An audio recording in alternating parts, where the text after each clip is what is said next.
बिस्मिल्लाहिर्रहमानिर्रहीम। अस्सलाम वालेकुम। आज़ादी के बाद से भारत आलमी बरादरी के सामने अपने आप को एक सेकुलर रियासत के तौर पर पेश करता रहा है और इसका दावा था कि भारत वो मुल्क है जहाँ पर हर शहरी को मजहबी आज़ादी है और वो अपनी मर्ज़ी से जैसे चाहे ज़िंदगी गुजार सकता है। मगर हमेशा अक़लियतों को भारत में ब्राह्मण हिंदुओं के जलाल का सामना रहा। बेसिकली ये सेकुलर हिंदू का और सेकुलर हिंदुस्तान का नारा सिर्फ इसलिए लगाते हैं कि मैं ये समझता हूँ कि अगर आप हिसाब किताब लगाएं तो जो ब्राह्मण हैं जिनकी असल हुक्मरानी है भारत के अंदर, वो भारत के अंदर अक़लियतों में हैं और बेतहाशा जो आबादी है भारत की जो कि हिंदू नहीं है, दूसरी ज़ातों से ताल्लुक़ रखते हैं, उनका मज़हब को तकरीबन मिलता जुलता है, उन सब को इन्होंने हिंदू बना दिया और एक तरह से हिंदुओं की अक्सरियत साबित कर दी है। और अब जिस तरीके से ये नया इनका शहरियत का कानून आया है, इससे आपको अंदाज़ा हो सकता है कि कितने अनसिक्योर ये फ़ील करें। इसलिए हमेशा जो है ना गांधी ने, नेहरू ने जो है ना सेकुलरिज़म की तरफ जो है ना भारत की, क्योंकि वो ये समझते थे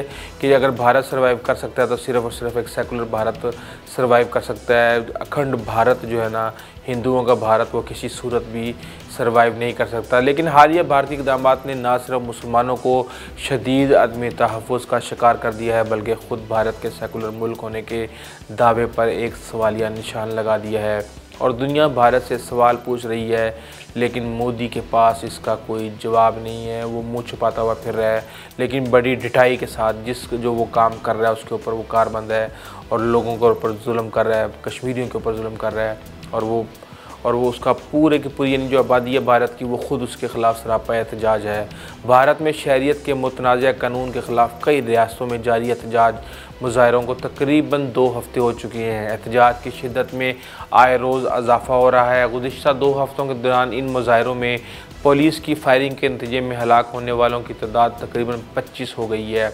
अमलाक को नुकसान पहुंचाने पर हज़ारों लोगों की जायदादें ज़ब्त की जा चुकी हैं। मुसलमानों के ख़िलाफ़ नफ़रत मोदी के खून में है, इसका इजहार वो कई मौक़ों पर कर चुके हैं। मुसलमानों के जज्बात से खेलने वाले मोदी किसी भी तरह हिटलर से कम नहीं है। भारत को पिछले 20 वर्षों में इतनी सख्त मुज़ाहमत का सामना नहीं करना पड़ा जितनी सख्त मुज़ाहमत का सामना आज भारत कर रहा है। मुसलमानों के घर, इबादतगाहें, मदरसे महफूज नहीं हैं। बीजेपी के इस चलन से भारत के संजीदा फ़िक्री तबके बहुत ज़्यादा परेशान हैं। वो सेकुलर इंडिया को पुकार रहे हैं, जबकि मोदी सरकार हर वो काम कर रही है जो सेकुलर इंडिया के चेहरे पर एक स्याह धब्बा हो सकता है। मुसलमानों के ख़िलाफ़ ज़हर उगलने वाले भारतीय वज़ीर-ए-आज़म हालिया वाक़यात से परेशान हैं, क्योंकि मोदी के भारत में एक तरफ मईशत डूब रही है, बैंक बंद हो रहे हैं, गुर्बत बढ़ रही है, तो दूसरी तरफ बिखरता हुआ भारत टूटने के करीब पहुंच गया है।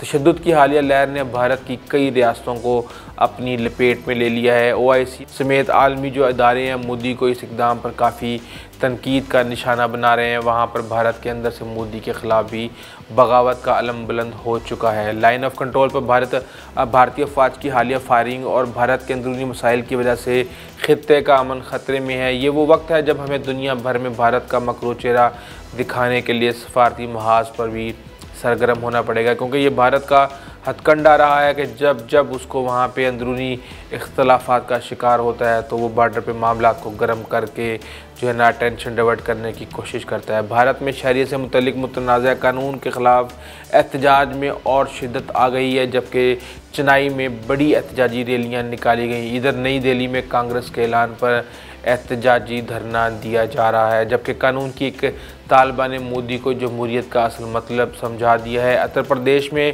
भारतीय पुलिस मुसलमानों के कारोबार को निशाना बनाने लगी है। दुकानें ज़बरदस्ती सील करवाई जा रही हैं। गुंडागर्द अनासिर ने मुसलमानों की गाड़ियां और इमलाक को जला दिया है। मुतनाज़ा कानून के ख़िलाफ़ एहतजाज में हर उम्र के अफराद शिरकत कर रहे हैं। चेन्नई में 85 साला शख्स ने एहतजाज में शिरकत कर अपने एहतजाज रिकॉर्ड करवाया। भारतीय मीडिया रिपोर्ट में इंकशाफ किया गया है कि उत्तर प्रदेश में बीजेपी के वज़ीर और रुकन असम्बली के हुक्म पर पुलिस ने पुरअमन मुज़ाहिरीन पर फायरिंग की और गुज़िश्ता 4 रोज़ के दौरान यूपी में मरने वाले 16 में से 14 मुज़ाहिरीन की हलाकत गोलियां लगने से हुई। मकबूजा कश्मीर में भारतीय लॉकडाउन को 141 से ज़ायद दिन गुजर चुके हैं। भारतीय इंतज़ामिया ने पूरे कश्मीर को छावनी में तब्दील करके रख दिया है। मकबूजा वादी में लोग शदीद मुश्किलात से दो चार है। कश्मीर मीडिया सर्विस के मुताबिक वादी कश्मीर में दफ़ा 144 के तहत सख्त पाबंदियाँ बदस्तूर नाफिज हैं और लोग घरों में महसूर हैं और वो मजबूर हैं वहाँ पे मकबूजा इलाके के चप्पे चप्पे पर बड़ी तादाद में भारतीय फ़ौजी तैनात हैं, जबकि मोबाइल फ़ोन, SMS और इंटरनेट सर्विसेज बदस्तूर मुअत्तल हैं, जिसकी वजह से लोग एक दूसरे से रब्ता नहीं कर पा रहे, किसी से फ़ोन पे किसी की खुशी किसी गमी में शिरकत नहीं कर पा रहे। दफातर, तालीमी इदारे, अमला और तलबा से खाली पड़े हुए हैं। महातीर मोहम्मद ने कहा है कि जमहूरियत के सबसे बड़े दावेदार मुल्क भारत में मुसलमानों को शहरियत से महरूम करना इंतहाई अफसोसनाक है। मुतनाज़ा बिल की क्या ज़रूरत थी, लोग मर रहे हैं। हमने भारत और चीन से आने वालों को मलेशिया में जगह दी, इन्हें शहरियत दी, हत्ता कि वो इस काबिल भी नहीं थे, मगर अब वो तमाम के तमाम लोग तरक्की करके हुकूमत में शामिल हैं। मुझे ये देखकर अफसोस होता है कि भारत जो सेकुलर रियासत होने का दावा करता है, अब मुसलमानों को इनकी शहरियत से महरूम करने की कार्रवाई कर रहा है। महातीर मोहम्मद ने बहुत खुल के तनकीद की है भारत के ऊपर। उन्होंने कहा कि अगर हम ये सब कुछ यहाँ मलेशिया में करते तो आप जानते हैं कि क्या होता।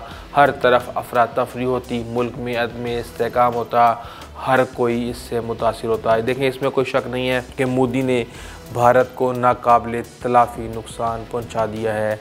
जिस तरीके से कश्मीर में कारोबार ज़िंदगी बंद है, अरबों डॉलर का नुकसान हो चुका है, इसी तरह भारत के अंदर भी तमाम कारोबार बुरी तरह मुतासिर हैं। लोगों ने काम धंधा हर चीज़ छोड़ के सड़कों पे आए हुए हैं, एहतजाज कर रहे हैं, कारोबार बिल्कुल फ्रीज़ हुआ है। तो आप समझ सकते हैं कि कितना ज़्यादा इकोनॉमी का नुकसान हो रहा है। और मोदी को सोचे समझे बगैर उन्होंने अपना एक एजेंडा बनाया हुआ है, और मेरे ख्याल से ये एजेंडा उन्होंने बहुत पुराना बनाया हुआ था कि मैं जब दूसरी दफ़ा अपनी टर्म पूरी करने आऊँगा, क्योंकि उसके बाद तो उनकी बारी नहीं आनी, तो मैं वो अपने तमाम ख्वाब पूरे कर दूँगा शिद्दत पसंदी के जो वो देखते आ रहे हैं अरसे दराज से, और जिसका मुजाहरा उन्होंने गुजरात में भी किया। देखते हैं आने वाले दिन क्या भारत के लिए क्या हालात लेके आते हैं। अगर आपको हमारी वीडियो अच्छी लगी है तो प्लीज़ आप हमारे चैनल को सब्सक्राइब करें, कमेंट करना बिल्कुल मत भूलिएगा, इसको शेयर कीजिएगा और लाइक ज़रूर कीजिएगा। अपने दोस्तों, रिश्तेदारों और रिश्तेदारों का ख़ास ख्याल रखिएगा। आइंदा तक के लिए इजाज़त दीजिए। अल्लाह हाफिज़।